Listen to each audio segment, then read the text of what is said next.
Hello guys, welcome back. In this video, we are going to show you Top 10 Bizarre Funeral Parlors 2020. Let's start the video. The old adage goes that there are only two things certain in life: death and taxes. Death is inevitable, and once you're gone, but there are a million different ways to send our loved ones into the great beyond. Funeral parlors may not be top of most people's lists of most comfortable places to hang out, but they are an essential part of the end-of-life process, providing a time and place for our last goodbyes.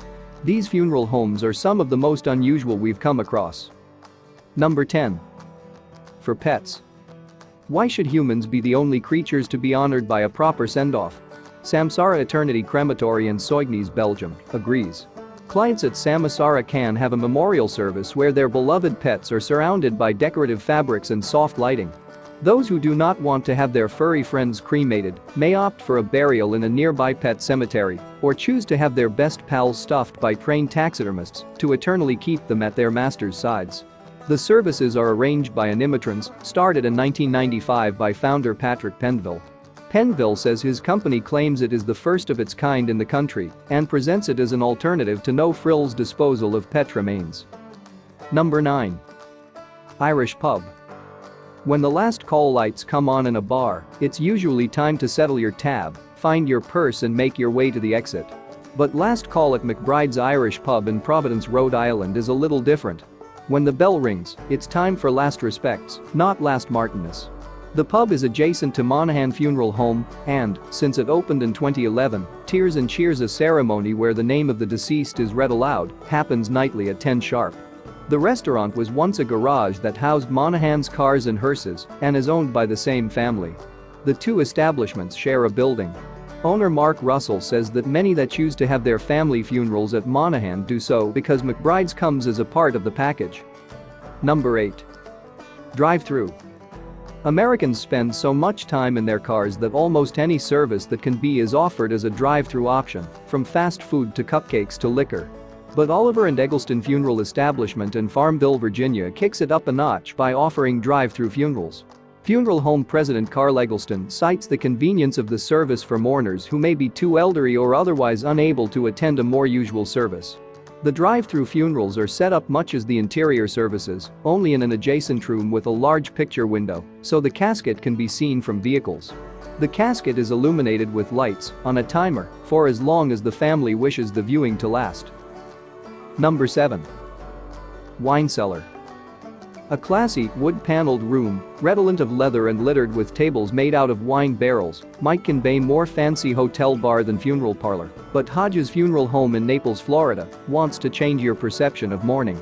For this reason, the owners gutted and remodeled an existing community room to make way for a wine cellar, and instead of services full of crying family members, they encourage celebrations of life complete with a couple glasses or bottles of wine.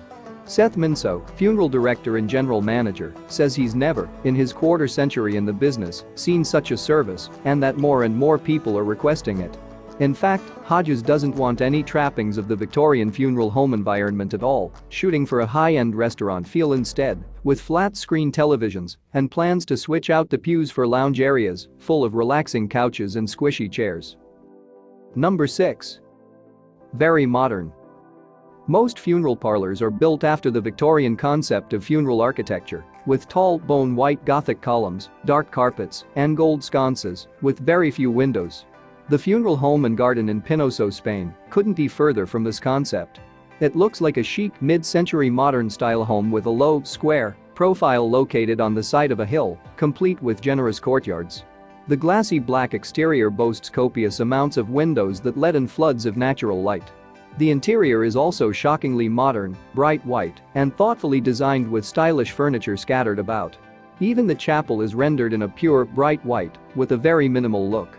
The whole place feels much more like a trendy art museum, rather than a place for the dead. Number 5. Most haunted.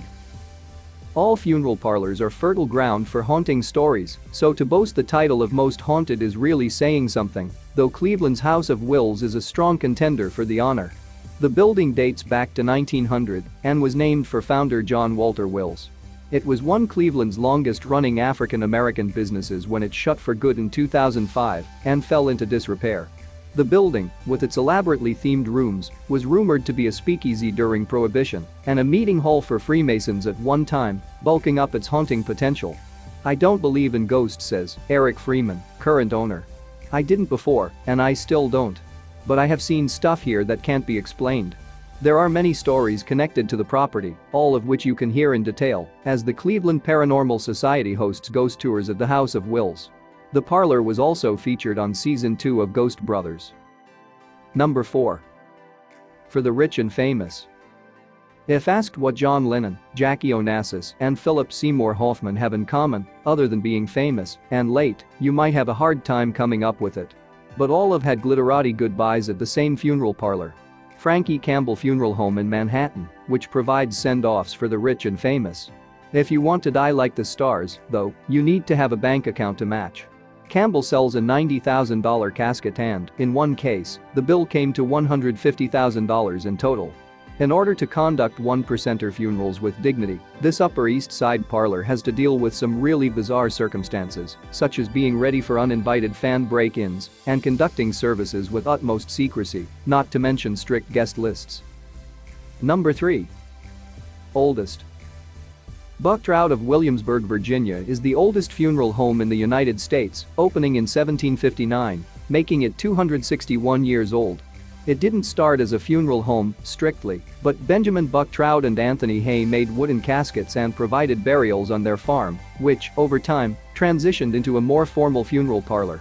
Through the years, Bucktrout changed hands many times. It was also the first funeral home to own and operate a crematory. In 2011, it was purchased by the Altmeyer family, who have restored and renovated the historic location. Number 2. Museum. Marietta, Ohio might be the only small town on earth that can claim a funeral parlor museum mashup. Colley and Peoples Funeral Home Mortuary Museum is the brainchild of William Bill Peoples, current owner and funeral director. The museum, located in the former garage of the funeral parlor, opened in the early 2000s as a place for People's collection of vintage vehicles, specifically hearses, and has grown to include burial garments, caskets, and antique tools of the trade. The jewel of the collection is a fully restored Henny hearse, dating from 1927, affectionately referred to as Miss Henny. Miss Henny has appeared in several movies, including Radio Days and Get Low. The Mortuary Museum regularly hosts guests from all over the United States and has already outgrown its current space. People's plans to expand the museum in the near future. Number 1. Standing funerals. In 2008, Angel Luis Pedrito Pantoja's Medina died. And then, he stood, silently, for 3 days at his own wake. Such is the specialty of the Marin Funeral Home in Puerto Rico, which has popularized standing funerals. While the family of the deceased may choose the more traditional route, having the corpse laid out in a casket, Marin also offers to pose the body in tableaus that include sitting or standing, and even more elaborate scenes like playing cards or driving an ambulance for a man that was an EMT in life. The funeral home even constructed a boxing ring for a young man who wanted his athletic skills known even in death.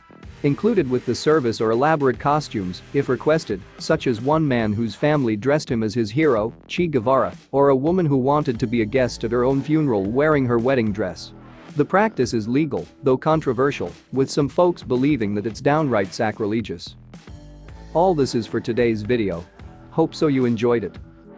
Your likes, comments and shares are appreciable for us. And don't forget to subscribe our channel for such more videos. Thank you.